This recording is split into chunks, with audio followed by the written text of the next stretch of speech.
काही लोक अर्जच करत नाही, तर मग प्रशासनानं प्रमाणपत्र द्यावी कशी, याची एक चर्चा आहे. आपला मुद्दा बरोबर आहे की एक समोर मुद्दा आलेला आहे की प्रमाणपत्र लोक अर्जच करत नाही, प्रमाणपत्र कसे देणार. वास्तविक याला मी काही फार असं मिसहमत नाही त्या गोष्टी. कारण ज्यावेळी समिती स्थापन झाली, आम्ही ज्यावेळी सूचना दिल्या त्रिसदस्यीय समिती स्थापन करण्याच्या, आम्ही काय म्हटलं होतं, गावोगावी दौंड्या द्या, लोकांपर्यंत जा, लोकांपर्यंत गेलं पाहिजे. आता इतक्या मागच्या वर्षभरामध्ये ग्रामसभा झाल्या, 2 ग्रामसभा झाल्या. त्या ग्रामसभा बऱ्याच ठिकाणी आता कागदोर होतात, असे आपल्या लोकांच्या तक्रारी असतात नेहमी. त्या ग्रामसभेत चर्चा होत नाही. किंवा मला वाटतं या त्रिसदस्यीय समितीला अधिक कसं प्रभावीपणे काम करता येईल, त्यासाठी त्यांना मला वाटतं करावं लागेल. कारण काही जिल्ह्यांमध्ये असं दिसतं की काही तालुके निरंकच दिसतात, म्हणजे गावं जे निरंकच दिसतात, असं निरंक होऊ शकत नाही.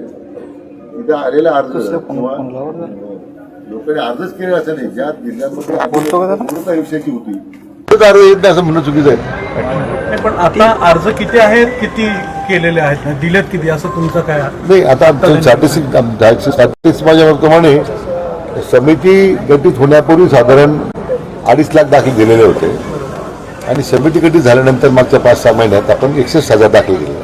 61,000 दाखले दिले.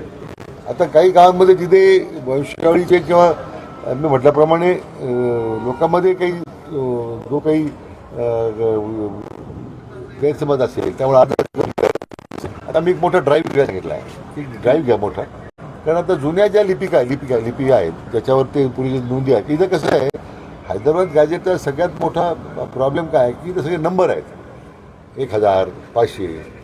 तसं पश्चिम महाराष्ट्रामध्ये किंवा अन्य ठिकाणी नावाने नोंदी आहेत. आता हे नंबरमुळे आपण वंशवळी निश्चित करायला सांगितली.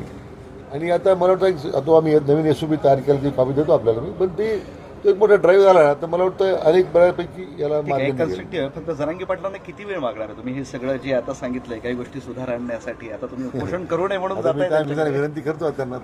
किती दिवस लागणार आता? त्यांना विनंती करू, त्यांची काय भूमिका आहे ती एकदा समजून घेऊ. मुदत देतोय का? ड्राईव्ह घ्यायचा आहे, त्याला काही मुदत वगैरे देतोय का?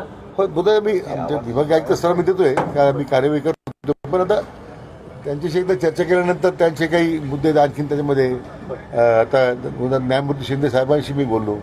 ते स्वतःने मराठवाड्यामध्ये दौरा केला न्याय शिंदेंनी. त्याने गती पुष्कळ आलेली आहे. आता जे 58 लाख नोंदीचा जे पाटील उल्लेख करतायत तो सगळ्या राज्याचा उल्लेख आहे. आता आपण बऱ्याच ठिकाणी दिलात आता नोंदी. 6 महिन्यामध्ये 61,000 प्रमाणपत्र दिली असं तुमचं म्हणणं आहे. बऱ्याच लोकांचा आक्षेप असा आहे की ही सगळी जी प्रमाणपत्र दिली ती जुन्या रेकॉर्डनुसार दिलेली आहे. हैदराबाद गॅजेटच्या नंतर 61,000 दिली गेली. हैदराबाद गॅजेटच्या नंतर 61,000 दिली गेली. ते गॅजेटच्या उल्लेखाची आहेत का जुन्या उल्लेखानी? गॅजेटचा आधार आहे का त्याप्रमाणे? गॅजेटचा आधार घेऊनच केलं नाही तर वंशवळ एस्टॅब्लिश करतानाच केलं आपल्याला. ठीक सर, अभी जो मीटिंग हुई उसके बारे में अभी मीटिंग काफ़ी विस्तार से हमारी चर्चा हुई. जहाँ कुछ खामियां हैं उसके ऊपर अभी गौर कर रहे हैं हम. लेकिन सरकार ने जो कदम उठाए ये मैं समझता हूँ कि हमारे लोगों ने काफ़ी अच्छा काम किया. और करने की आवश्यकता है तो अभी उसका और काम करेंगे. कितने दिन की मोहलत मांगनी? अभी देखते हैं, उससे बात करके. आम्ही येतो. चला.